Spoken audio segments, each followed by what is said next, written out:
Hey guys, welcome back to another video. I know it's been a while since I posted it, but I've been extremely busy. As you can see, the bike has been completely stripped down and the motor has been removed. I'm currently in the process of adding a big bore kit. I purchased the big bore kit from B&B Cycle Restoration, and I also purchased this new can that you see right here from a guy named Paul Nimrod on Facebook.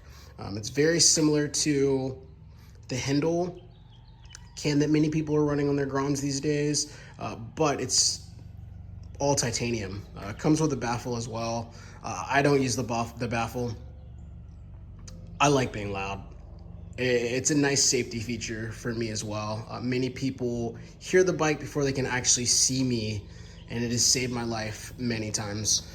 But so far I've added stiffer clutch springs and also upgraded clutch disc to the bike. I've also installed the big bore kit from B&B Cycle Restoration.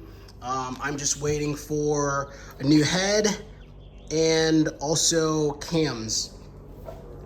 I think going forward, the plan is to purchase a new set of rear sets, and hopefully in the next video, I'll be able to take you guys on a ride with me on a 349cc Honda Grom. So stay tuned to the next video. Thank you guys. Bye.